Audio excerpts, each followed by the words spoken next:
It's hard to imagine that two countries would go to nuclear war knowingly, trying to wipe each other out. But the thing you worry about with a country like North Korea with a handful of nuclear weapons is that stuff can happen.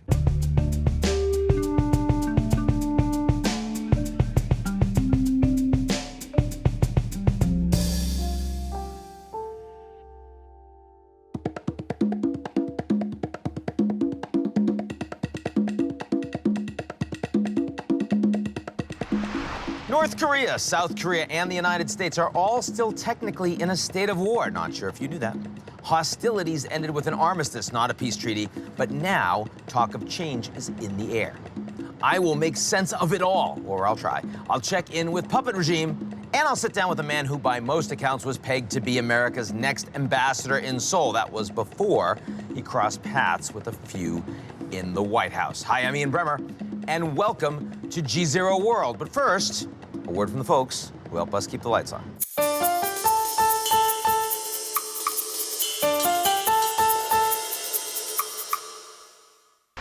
We really need to talk, you and I, about North Korea. Nearly a year ago, it seemed like the United States and North Korea were heading for war. There were missile tests, there were tweet storms, and of course, there were nicknames. Little Rocket Man. Little Rocket Man. Rocket Man should have been handled a long time ago. But now, Donald Trump and Kim Jong-un seem like buddies. If you're only following the headlines and the sound bites, you're probably pretty confused about what's going on and why the problem of North Korea and its nuclear weapons remains so complicated. To dig a bit deeper, let's play a little game. Imagine for a moment that you are the president of the United States.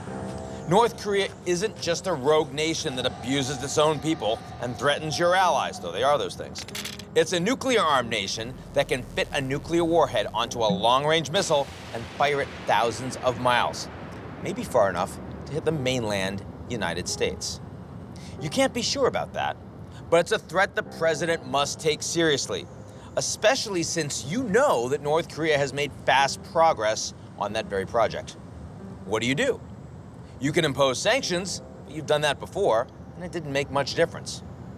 You could try to scare the North Koreans into cooperation with tough talk, but that might just escalate an already tense situation.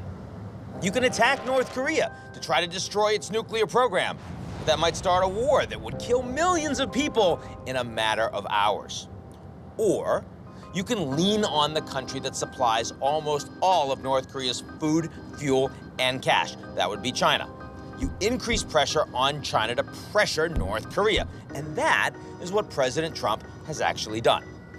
Trump has also tried to change the game by building a personal relationship with North Korea's man at the top, Kim Jong-un. So if you're the president, what exactly are you hoping to get? What would it take for Donald Trump and Kim Jong-un to bring lasting peace to the Korean Peninsula? What if you could get Mr. Kim to sign a document that commits his country to abandon all nuclear weapons and existing nuclear programs? And what if you promised in return that as long as North Korea keeps its promises, the United States will not attack North Korea? What if you agreed with Kim that North Korea and the United States would normalize relations? And what if you persuaded China, South Korea, Japan, and Russia to commit to help boost North Korea's economy with new energy, trade, and investment projects? If you could do all that, you'd have a breakthrough, right? But that already happened on September 19th, 2005. The president was George W. Bush, the North Korean leader, Kim's father, Kim Jong-un. That agreement was put on paper following intensive negotiations and a meeting in Beijing. And then it all came crashing down. To understand why it's so hard to get this deal done, look at it from the North Korean perspective. If you're the leader of North Korea, you can't just give away the weapons you've spent so much time and money building, because you saw what the United States did to Iraq's Saddam Hussein, to Libya's Muammar Gaddafi. Those men are dead, in part because they didn't have weapons of mass destruction to protect them. If you're the leader of North Korea, you need food, fuel, and cash, and you need to be sure that an aggressive US president isn't going to bomb you into a war that would kill you and destroy your country. So what do? You buy time. You pretend. You make nice. You make promises. You promise denuclearization without defining what that means. To keep the angry Americans and your friends in China off your back, you offer concessions that don't really amount to much. You kick that can down the road as far as you can, and you keep kicking it until you have a new US president, and maybe the pressure is not so intense. Let's return to the basic question. What would it take to bring lasting peace to the Korean Peninsula?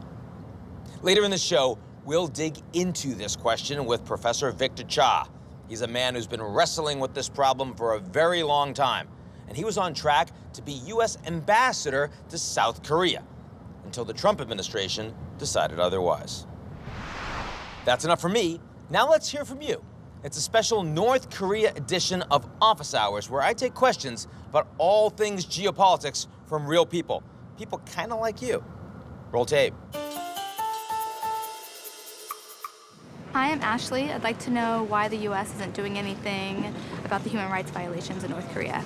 Ashley, the United States isn't doing much about human rights violations in North Korea, not because there aren't any, right? I mean, it is one of the world's worst human rights violators. But first of all, the Americans aren't the critical player here.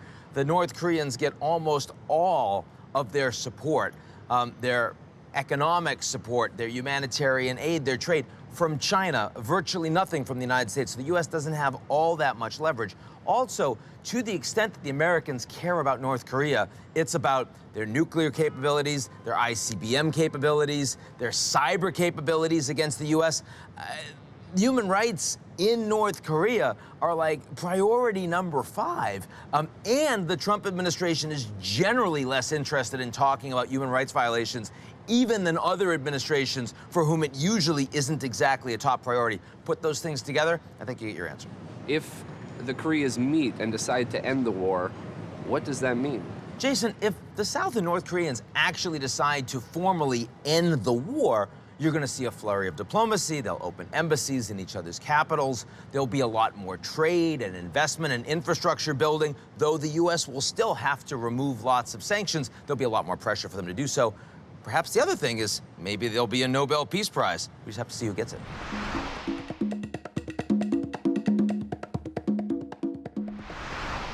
What began as talk of a bloody nose strategy with North Korea has since evolved into a flirtation with peace.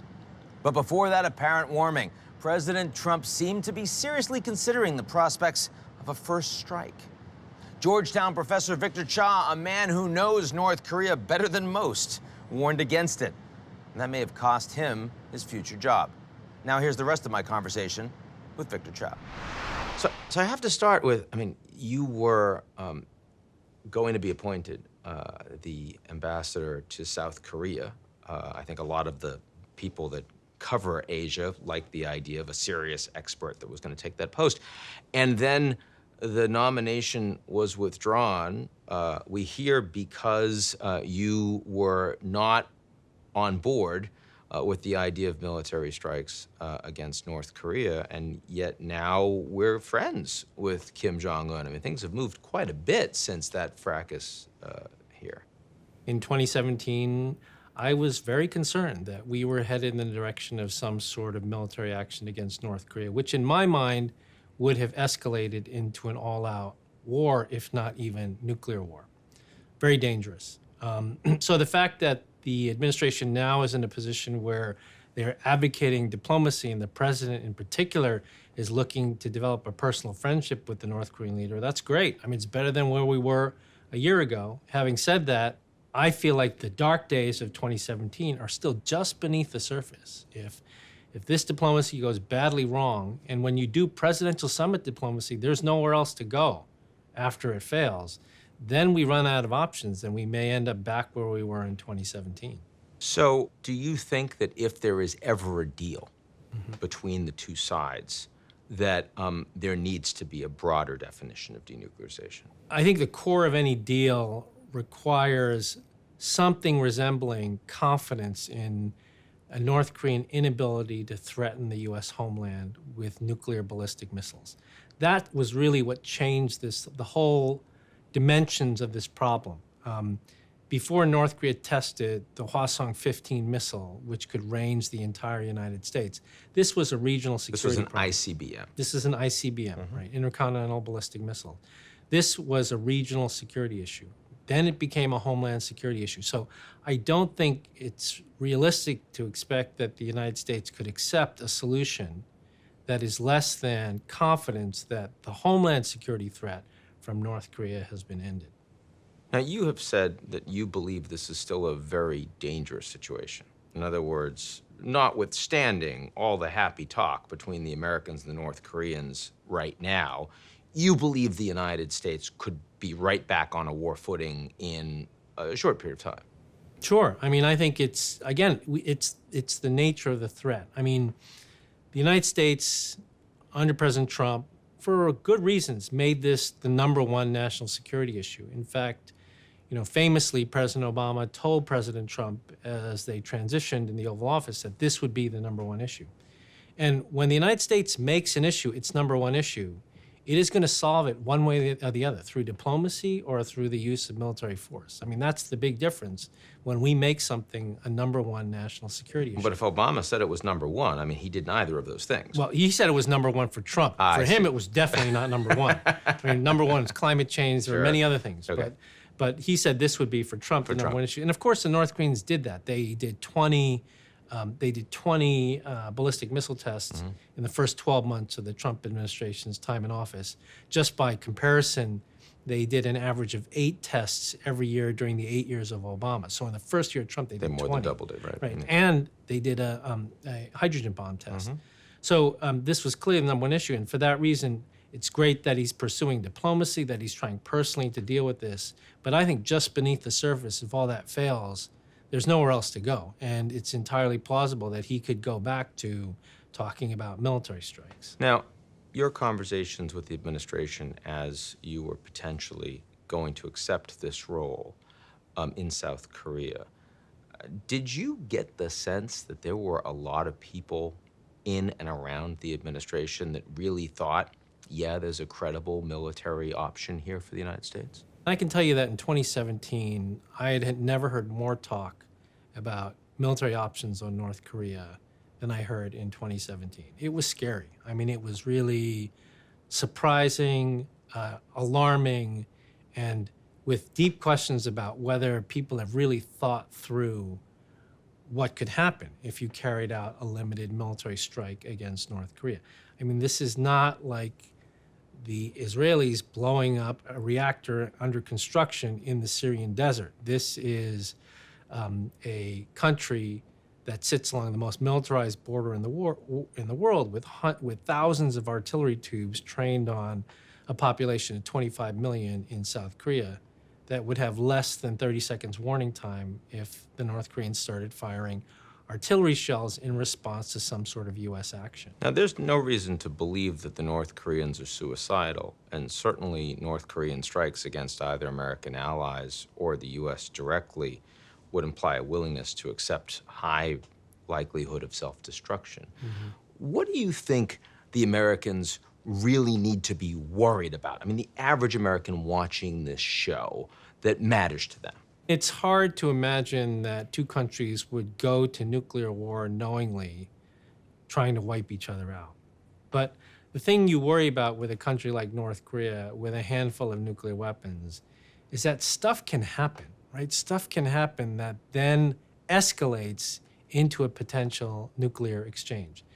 An airliner gets shot down, right? I mean, the balance of forces on the peninsula, the most militarized border in the world, are arrayed in such a way that they are on what you know well we call a hair trigger response mechanism, which means if the North Koreans see something change on our side, they immediately respond without instruction. They immediately respond to heighten their level of military readiness or action, which then sets off a trigger on our side.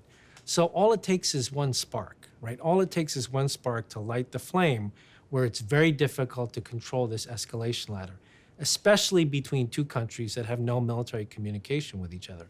I mean, part of the Cold War, as you know well, between the United States and the Soviet Union, part of the reason we had an adversarial relationship but communication channels was to prevent accidents from leading to a nuclear exchange. The other thing about a nuclear exchange is that there can be nuclear exchange, God forbid, there can be nuclear exchanges that happen that don't lead to full destruction of either side, but could still kill millions of people, right? And that could lead to a war, but not the sort of all-out war, but one in which lots of people die, even if by accident. And at that point, then what do you say? I mean, like, what are you going to do if there's a limited nuclear exchange between these two countries?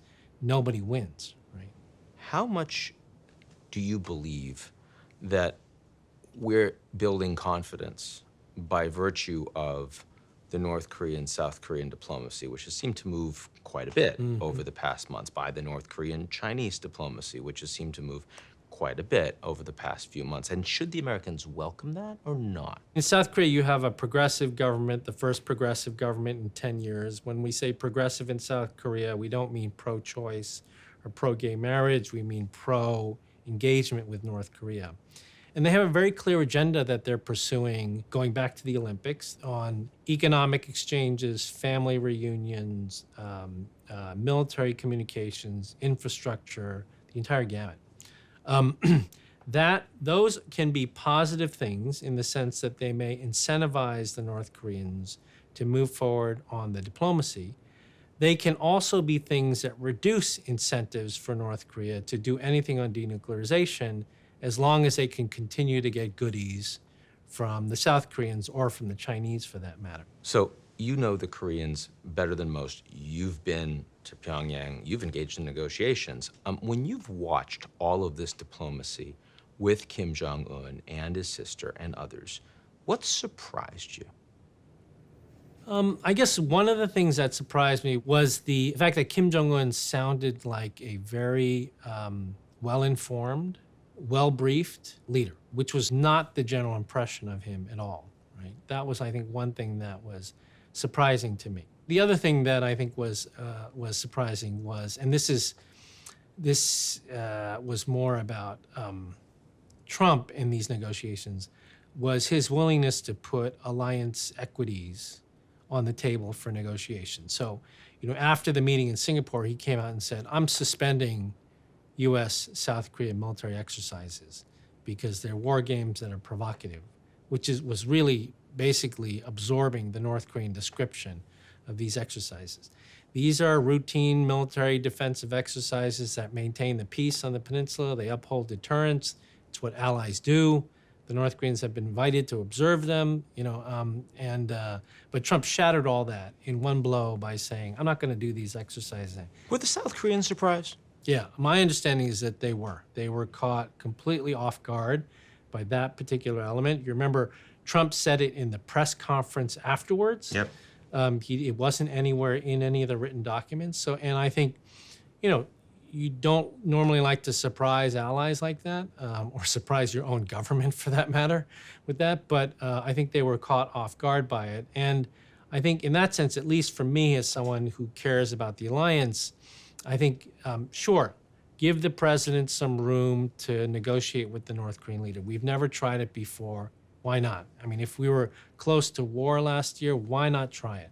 But the other thing is that's fine, but if you start trading away our alliance strengths and our alliance equities for denuclearization, that's when you start to undermine the longer-term U.S. position in Asia. Because if our alliance is weaker, then that makes our alliance weaker vis-a-vis China. If you were advising Kim Jong-un in this position, and I'm sure you've thought about this, what would you tell him to do that looks kind of like a sustainable endgame for him? I think he's doing it right now, which is he wants to have his cake and eat it too. I mean, he wants to keep a nuclear deterrent to ensure the security of the regime and now focus on economic development. And he's using the potential card of denuclearization as a way to pull all the major powers in to recognize him, to negotiate with him, to talk to him. I mean, That's the plan that he's pursuing, and it's not stupid. I mean, if you were the North Koreans, you don't have anything else. Like, you don't have anything else in this world except your nuclear weapons. We have to remember the market mechanism in North Korea is only 20 years old. It emerged out of the famine in the mid-1990s where the government ration system broke down. And the government said to the people, you fend for yourself, and they created markets. According to a recent study that we've done, there are now 436 official markets in North Korea. If you are in any major city in North Korea, you are within walking distance within one day of more than one market. And some of the informal surveying we've done shows that 85% of the North Korean people today, citizens inside North Korea today, believe they get more from the market than from the government, right?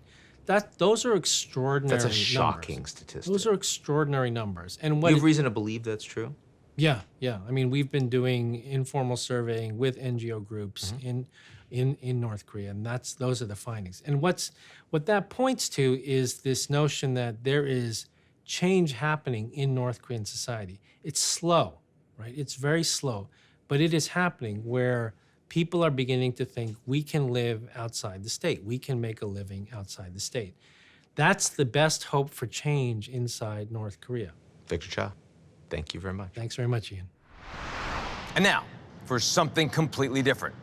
With the US midterm elections fast approaching, we've got a special glimpse into Russia's latest plans to meddle its puppet regime. Mr. Putin, people have a hard time understanding what Russia actually did in the 2016 US election. Yes, we were very, very hard to understand.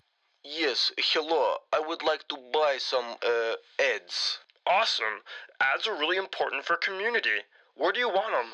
Purple states. What states? Purple states. Ah, yes, poor people states. Yes, poor people, but we're purple. Pork barrel states? Also, poor people, pork barrel, purple. Ah, Papadopoulos states. So, as you see, our real goal was to sow confusion rather than to elect a puppet regime. That's our show this week. We'll be right back here next week. Same place, same time. Existentially, none of those things are true. Don't miss it. In the meantime, if you like what you've seen, check us out at GZEROmedia.com.